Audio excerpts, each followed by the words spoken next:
جو انتہائی خوبصورت آواز میں نعتیہ کلام پیش فرما رہے تھے۔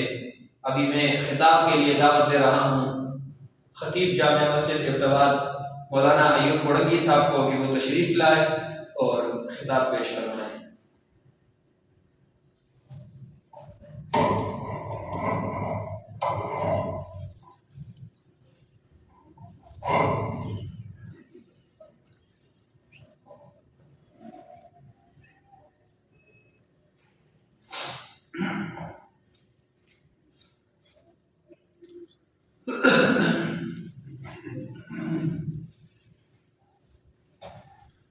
نحمده ونصلي على رسوله الكريم اما بعد فاعوذ بالله من الشيطان الرجيم بسم الله الرحمن الرحيم۔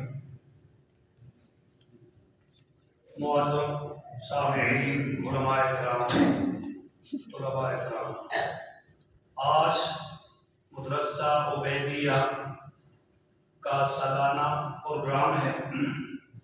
اس سے پہلے پروگرام بار کلام ابتوال بھی ہوا تھا، آج دوسرا پروگرام ہے۔ کچھ بچوں کے والدین آ گئے ہیں، کچھ کہیں گے تو الحمدللہ اساتذہ اکرام نے محنت کی، حفظ کے بھی طلباء موجود ہیں اور قاری صاحب، قاری طاہر صاحب موجود ہیں، دوسرے قاری صاحب موجود ہیں جو آپ پڑھا رہے ہیں۔ انہوں نے محنت کی، آج الحمدللہ بچوں نے خوبصورت انداز کے اندر تلاوت فرمائی اور اسی طرح بچوں نے بہت اچھے انداز کے اندر نظم ناز اور تقریریں کی۔ تو اگر مزید محنت کریں تو الحمدللہ یہ بچے بڑے مجمع کے اندر بھی تقریریں کر سکتے ہیں، نعت، تلاوت اور تقریروں کے مقابلے میں حصہ لے سکتے ہیں۔ مزید محنت کریں، جو چیز آپ کو دی گئی ہے نعت یا نظم، اس پر آپ تھوڑی سی تیاری کریں، الفاظ کو درست کریں، تو آپ اس میدان میں، علمی میدان میں، قرات کے میدان میں، نعت خوانی کے میدان میں، تقریروں کے مقابلوں کے میدان میں آگے بڑھ سکتے ہیں۔ تو اس لیے آپ کے والدین آپ کو اچھے اسکولوں میں بھی تعلیم دلوا سکتے تھے، یہاں اس لیے داخل کیا کہ آپ قرآن مجید حفظ کریں، اور قرآن مجید کے ساتھ سکول کا یہاں انتظام کیا گیا، وہ بھی یہاں ہی پڑھیں۔ پھر یہاں مدرسے کا ماحول ہے، اسلامی طرز زندگی ہے۔ سکولوں کے اندر پرائیویٹ یا سرکاری سکولوں کے اندر یہ ماحول نہیں ہوتا جو مدرسے کا ماحول ہوتا ہے۔ یہاں اساتذہ اکرام وہاں بھی ہوتے ہیں، یہاں بھی ہوتے ہیں، لیکن یہاں ادب اور اخلاق سکھایا جاتا ہے، بچوں کی دینی تعلیم کے ساتھ تربیت کی جاتی ہے کہ گھر جا کر آپ نے کس طرح داخل ہونا ہے، گھر والوں کے ساتھ، گھر کے بڑوں کے ساتھ کیسے پیش آنا ہے۔ تو یہ چیزیں، یہ تربیت مدرسہ کے اندر کی جاتی ہیں، مدرسہ سے باہر نہیں ہوتی۔ تو اس لیے آپ کو آپ کے والدین نے اس مدرسے کے اندر چھوڑا ہے تاکہ آپ قرآن مجید کے ساتھ ساتھ عصری تعلیم بھی حاصل کریں۔ تو اس لیے آپ نے دونوں میدانوں کے اندر محنت کرنی ہے کہ آپ کے وہ ساتھی جو سکول میں آپ کے ساتھ پڑھتے تھے، آپ نے ان سے آگے بڑھنا ہے۔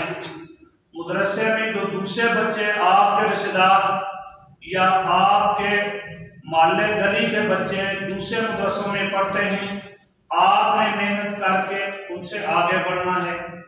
جن بچوں نے قرآن مجید حفظ کر لیا ہے، الحمدللہ گزشتہ سال بھی انہوں نے کچھ قرآن مجید کا دور کیا تھا، تراویح کے اندر قرآن مجید سنایا تھا۔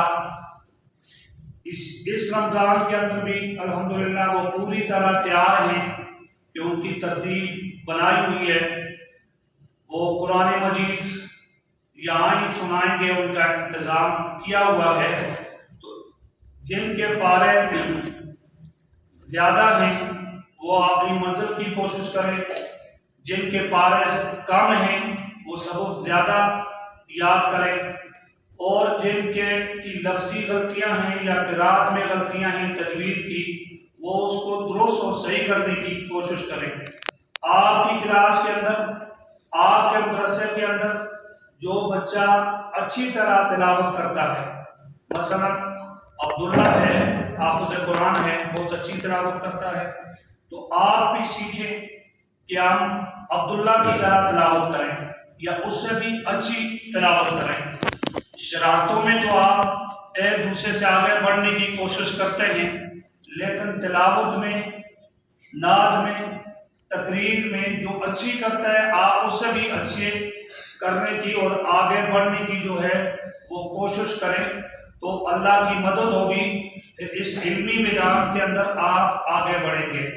پھر اس کے ساتھ ساتھ آپ اگر نماز پڑھیں گے 5 وقت کی، وقت ملے تو مسجد میں ضرور تشریف لائیں، نہیں ملتا تو گھر میں پڑھ لیں، لیکن نماز ضرور پڑھیں۔ نماز پڑھیں گے تو آپ کی وضو کی وجہ سے ظاہری صفائی ہو جائے گی، اور نماز کی وجہ سے، قرآن مجید کی تلاوت کی وجہ سے آپ کی باطنی دل کی اندر کی صفائی بھی اللہ رب العزت کر دیں گے۔ تو اس لیے نماز جو ہے وہ ضرور پڑھیں، آپ کے اخلاق بھی اچھے ہوں گے، آپ کا کردار بھی اچھا ہوگا، اور نماز پڑھنے سے آپ علمی میدان میں آگے بڑھیں گے۔ اگر نماز میں سستی اور کوتاہی کریں گے تو پھر علمی میدان میں آگے بڑھ نہیں سکیں گے، آپ جو فائدہ حاصل کرنا چاہتے ہیں وہ فائدہ حاصل نہیں کر سکیں گے۔ تو اس لیے نماز جو ہے وہ ایک مسلمان کے لیے، ایک بچی کے لیے، ایک بچے کے لیے، چھوٹے کے لیے، بڑے کے لیے بہت اہمیت رکھتی ہے۔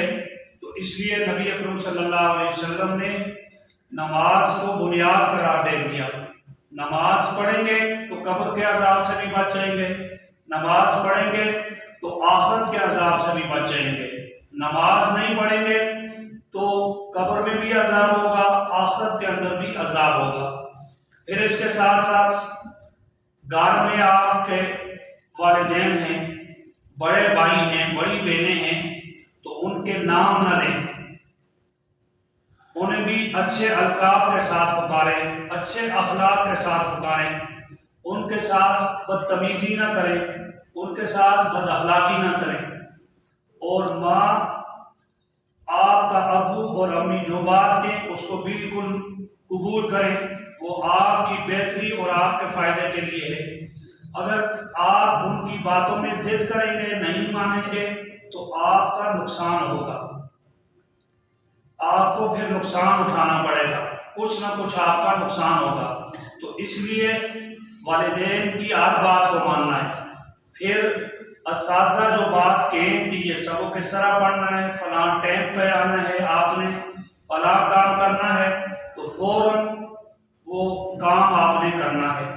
نبی اکرم صلی اللہ علیہ وسلم کے شاگرد صحابہ تھے، تو ایک صحابی کہتے ہیں عروہ بن مسعود کہ میں نے رسول اللہ صلی اللہ علیہ وسلم کے صحابہ کو دیکھا کہ جب آپ بات کرتے تھے تو وہ گور گور کر آپ کی طرف نہیں دیکھتے تھے، نگاہیں نیچی رکھتے تھے۔ پھر آپ صلی اللہ علیہ وسلم کسی کام کا کہتے تو فوراً آنے کوشش کرتا کہ یہ کام میں سر انجام دوں، آگے بڑھنے کی کوشش کرتے تھے۔ پھر نبی اکرم صلی اللہ علیہ وسلم وضو فرماتے تو آنے کی کوشش ہوتی تھی کہ وضو کا استعمال شدہ پانی لے کر آپ نے ہاتھوں، جسموں اور چہرے پر وہ ملتے تھے بطور تبرک کے۔ تو بات یہ بھی کر رہا تھا کہ آپ کا استاد یا آپ کا والدین بڑا بھائی گھر میں کوئی بھی بڑا ہو آپ سے کوئی بات کہے تو اس کی بات میں ضد نہیں کرنی چاہیے، بات ماننا چاہیے۔ بات ماننے میں خیر بھی ہوتی ہے، بھلائی بھی ہوتی ہے، اور خود انسان کے اپنے لیے جو ہے وہ بہتری ہوتی ہے۔ پھر جب مسجد کے اندر آئیں تو دعا پڑھ کر آئیں، مسجد سے باہر نکلیں تو دعا پڑھ کے نکلیں، باتھ روم میں جائیں تو جانے سے پہلے دعا پڑھیں، پھر جب باہر نکل جائیں دروازے سے تو پھر وہ دعا پڑھیں۔ دعائیں آپ کو سکھائی جاتی ہیں، لیکن کوشش کریں کہ جس موقع کی جو دعا آپ کو یاد ہے، جو آپ کے استاد نے آپ کو پڑھائی ہے، وہ اسی موقع پر پڑھنے کی کوشش کریں تو زندگی آپ کی آسان اور اچھی ہو جائے گی۔ پھر رات کو سوتے وقت دعا پڑھ کے سوئیں، صبح کو اٹھیں تو دعا پڑھ، اٹھنے کے بعد دعا پڑھیں، کھانا کھائیں تو پہلے دونوں ہاتھوں کو دھوئیں، پھر کھانا کھائیں، بسم اللہ پڑھ کے جو ہے وہ کھانا کھائیں، لقمہ نیچے گر جائے تو صاف کر کے کھائیں۔ تو اس طرح اب دین کی جو چھوٹی سی بات آپ کو معلوم ہوگی، آپ کے استاد نے آپ کو کہی ہے، تو اس پر آپ کوشش کریں کہ عمل کریں۔ یہ نہیں کہ یہ فلاں بات کا تو مجھے پتہ ہے، دوسرا کہ کس طرح کرو، مجھے پتہ ہے، پتہ نہیں، آپ نے اس پر عمل کرنا ہے۔ اصل چیز معلومات نہیں ہے، معلومات کے بعد عمل کرنا ہے۔ اگر آپ کی معلومات میں ایک بات ہے، علم میں بھی ہے، لیکن آپ عمل نہیں کرتے،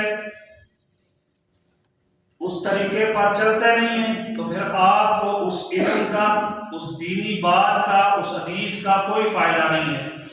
تو جو بات آپ کے علم میں ہو، کوئی دعا، کوئی دینی بات، کوئی دینی طریقہ، تو آپ اس پر عمل کی کوشش کریں۔ گھر کے اندر جو بچے مدرسے میں نہیں پڑھتے، آپ نے ایک اچھی بات مدرسے میں سیکھ لی تو وہ آپ کے جو دوست ہیں، بھائی ہیں، بہنیں ہیں گھر میں، اس کو بھی کہیں کہ بھائی ہمارے نبی اکرم صلی اللہ علیہ وسلم نے ہمیں کھانے کا، بیٹھنے کا، دوسرے سے بات کرنے کا یہ طریقہ سکھلایا ہے۔ جو اچھی بات سنیں تو اس کو دوسروں تک شیئر کریں، دوسروں تک پہنچائیں، اور بچوں کو بھی، گھر کے اندر بھی۔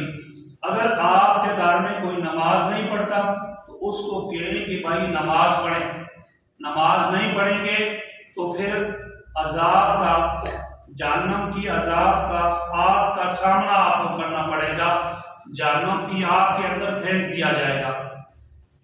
تو جو باتیں سنیں وہ ان تک بھی پہنچائیں، جو کچھ کہا گیا، سنا گیا، اللہ ان پر عمل کی توفیق دے۔